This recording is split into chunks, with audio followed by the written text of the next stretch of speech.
نے ایک اور فضیلت رکھی رمضان کی، جو رمضان میں مرتا ہے اس کا حساب کوئی نہیں، اس کا حساب چل بھائی چھٹی کر۔ ایک آدمی کہنے لگا تو کیا رمضان کے بعد پھر شروع ہوتا ہے؟ میں نے کہا اللہ جیسا کریم شہنشاہ وہ ایسا نہیں ہے کہ ایک دفعہ معاف کر کے آ کے چل ہوں دوبارہ آ جائے۔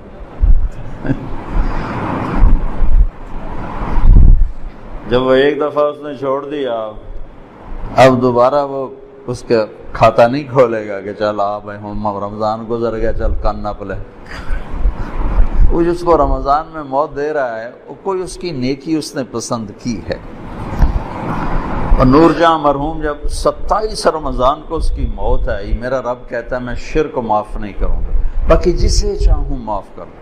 میں اس کی صفائی نہیں پیش کرتا ہوں کہ وہ اس نے اچھی زندگی اچھی زندگی نہیں گزاری، لیکن میں اللہ کی رحمت کو بیان کرتا ہوں کہ جو ہم اپنے آپ کو صرف جنتی سمجھتے ہیں، باقی سارے جہنم میں صرف میں ہی جنت جاونا اور کیا نہیں جاونا۔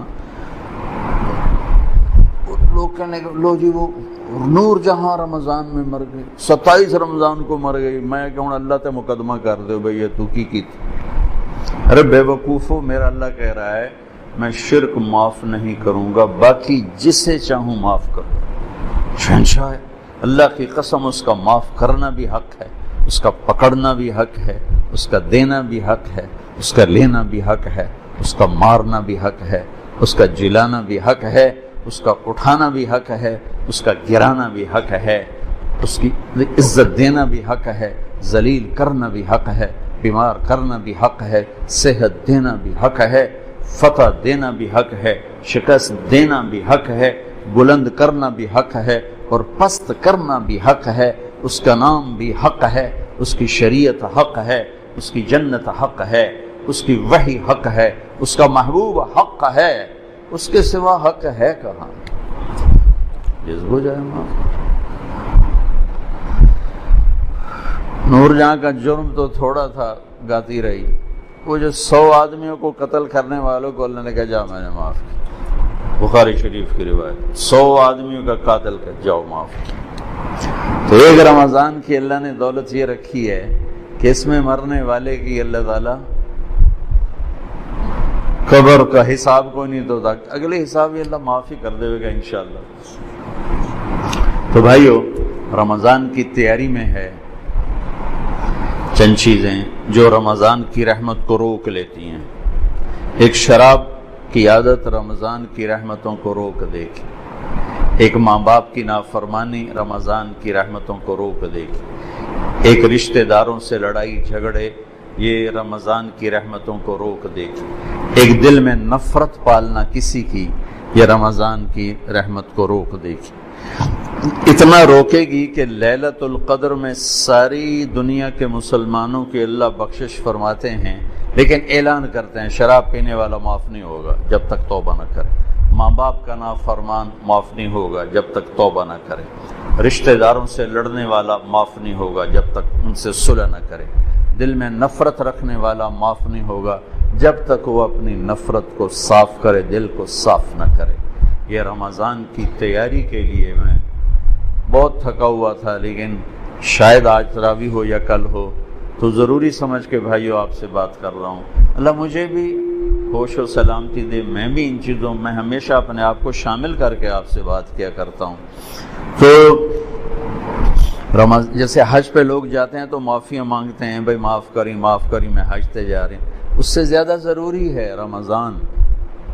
جتنے فضائل رمضان کے ہیں اتنے حج کے نہیں ہیں، جتنے فضائل رمضان کے ہیں اتنے حج کے نہیں ہیں۔ لوگ حج پہ جانے سے پہلے معافی مانگتے ہیں، ارے میرے بھائیو رمضان آنے سے پہلے اگر میں اور آپ کسی سے لڑے ہوئے ہیں اللہ کے واسطے صلح کر لیں، خاص طور پر قریبی رشتہ ہے صلح کر لیں، خاص طور پہ والدین بیوی ہے بہن بھائی ہیں رشتہ دار ہیں صلح کر لیں۔ میرے رب کی بارگاہ میں رشتہ داروں سے حسن سلوک یہ اتنا بڑا عمل ہے کہ ایک حدیث سے یاد آ گئی کہ میں تمہیں نفل نماز روزہ حج سے بڑا عمل بتاؤں؟ نفلی نماز، نفلی روزہ، نفلی صدقہ، نفلی حج، الا انبئکم بافضل من الصلاۃ والصیام والحج، میں تمہیں نفلی روزے، نفلی نماز، نفلی حج سے بڑا عمل بتاؤں؟ کہا جی بتائیے یا رسول اللہ۔ کہا آپس میں صلح صفائی سے رہنا، آپس میں پیار محبت سے رہنا، لڑے ہوں میں صلح کرانا، یہ اللہ کو نفلی۔ کتنے لوگ ہیں مصلی نہیں چھوڑتے لیکن سلام کر کے راضی نہیں، گرمی کے روزے جمعرات کے پیر کا روزہ بھی نہیں چھوڑتے لیکن رشتہ داروں سے لڑائیاں پالی ہوئی ہیں۔ میرے بھائیوں، میرے اللہ کو ہماری بندگی کی ضرورت کوئی نہیں ہے، وہ ہمیں اچھا انسان دیکھنا چاہتا ہے۔ اچھے انسان میں بندگی کا ایک بہت بڑا عمل ہے، اور اس سے بڑا عمل ہے لوگوں سے پیار محبت سے رہے۔ فرائض کی تو بات الگ ہے، فرائض تو فرائض ہیں، اس کو کوئی چیز نہیں پہنچ سکتی۔ نماز نہیں پڑھتا اور سب سے حسن سلوک کر رہا ہے تو یہ بھی کہ اللہ کے ہاں پسندیدہ نہیں ہے۔ تو ایک اعتدال کی بیلنس لائف اللہ نے ہمیں بتائی ہے۔ بھائیو، رمضان کی آمد ہے تو اللہ کے واسطے ماں باپ کو راضی کر لیں، اگر زندہ ہیں۔ ناراض چلے گئے تو ان پر پڑھ کے اتنا کرو کہ ان کی خوشیاں تمہیں ان کی روحوں سے ملنا شروع ہو جائیں، اور لڑائی ہے تو صلح فرما لیں۔ میرے نبی نے فرمایا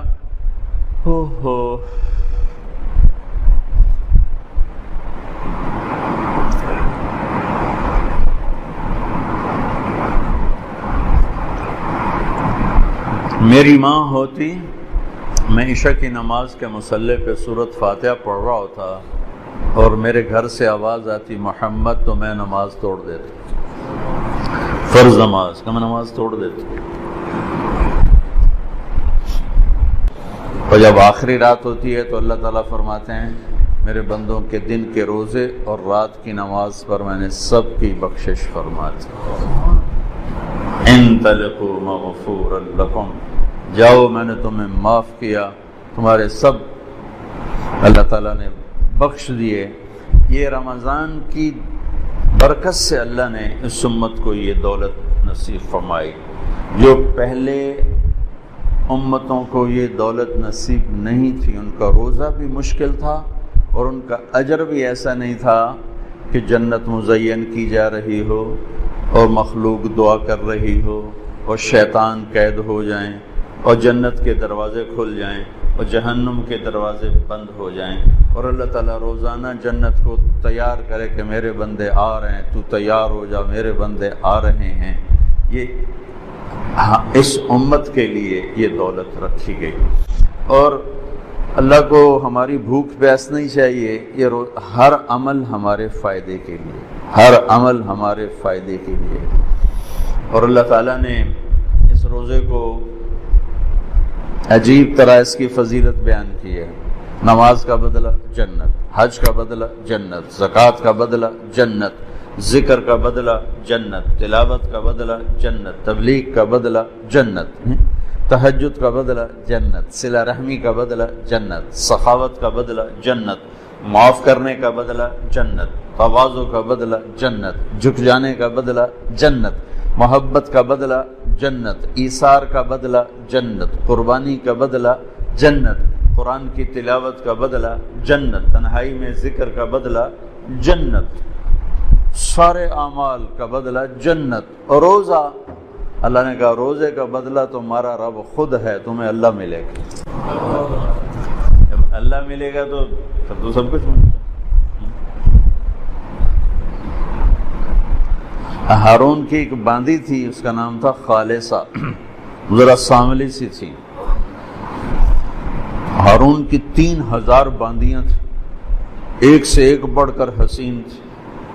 وہ خالصہ کو ذرا ترجیح پروٹوکول دیتا تھا، تو باقی حیران ہوتے تھے کہ یہ ایویں بھیڑی جائی نو کیویں ایڈا سر تے چاڑی ودا۔ تو ایک دن دربار تھا تو ہارون نے کہا جو جس پہ ہاتھ رکھے گا اس کی، تو لوگ بھاگے دوڑے، کوئی ادھر کوئی ادھر کوئی ادھر، کوئی اے میری اے میری اے میری اے میری۔ وہ خالصہ کھڑی رہی تو ہارون نے کہا تو نے کوئی نہیں پسند کیا، کہنے لگی مجھے ضمانت چاہیے، جسے پسند کروں وہ پھر میرا ہی ہو۔ ہاں ہاں ہم نے اعلان کر دیا ہے۔ تو اس نے جا کے ہارون کے کندھے پہ ہاتھ رکھ دیا۔ انہوں نے کہا تو لب گیا تھا ہر شے لب گئے تھے، کملے آن کوئی ایدے بجے کوئی ایدے بجے، جن تو لب ہر شے لب گئی تو میں اللہ پہ قربان جاؤں گا، تو تم روزہ رکھو میں تمہیں مل جاؤں گا، میں مل جاؤں گا۔ اگر اللہ مل گیا تو پیچھے کیا رہ گیا؟ ان وجدتنی وجدت کل شیء وان فتنی فاتک کل شیء وانا خیر لک من کل شیء۔ میرا بندہ میری طلب میں آ، میں ملوں گا تجھے سب ملے گا، میں نہ ملا کچھ نہ ملا، کچھ نہ۔ اللہ کو پا کے اللہ کی قسم کچھ نہیں کھویا، اور اللہ کو کھو کے اللہ کی قسم کچھ نہیں پایا۔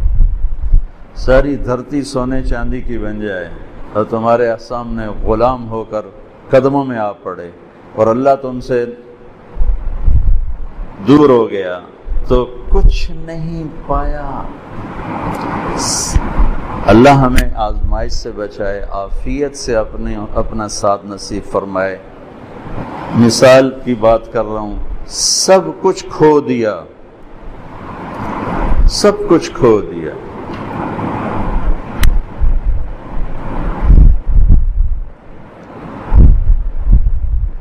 اور اللہ کو پا لیا تو اللہ کی قسم کوئی گھاٹے کا سودا۔ میرے نبی کے نواسے نے اپنا سب کچھ کھو دیا، جان، مال، اولاد، نیزوں پہ سر چڑھ گئے۔ کبھی کسی نے یزید کو شاباش دی، شمر کو شاباش دی، سب کچھ کھویا پر اللہ کو پایا۔ آج تک انہی کے سر پہ عزت کا تاج ہے۔ ان کو شہید کرنے والوں نے دنیا کا سب کچھ پا لیا، اللہ کو کھویا۔ آج تک زمین آسمان کی لعنت ان کی قبروں پر بھی برس رہی۔ روزے کا بدلہ اللہ خود ہے۔ بھائیو، ایک روزے کا اہتمام فرمائیں، ایک تراویح کا اہتمام فرمائیں۔ آپ 2 رکعت بھی پڑھ کے چلے جائیں، اس کی قیمت ہے، لیکن یہ 1 مہینہ اپنے دنیا کے کام تھوڑے کر لیں، اپنی مشقت کو تھوڑا کر لیں، اپنے ملازموں کا کام بھی تھوڑا کر لیں، اپنے کاروبار کو ذرا سمیٹ لیں، اپنی دکانوں کے اوقات کو ذرا سمیٹ لیں۔ بھئی یہ مہینہ تو ہمیں اپنی آخرت کو بنانا ہے۔ اپنے نوکروں کو، مزدوروں کو بھی سہولت دو، اپنے آپ کو بھی سہولت دیں، اور اس میں اپنے اللہ کو منا لیں، جہنم کی آگ کو ٹھنڈا کر لیں کہ اس سے خوبصورت اور کوئی چیز نہیں ہے۔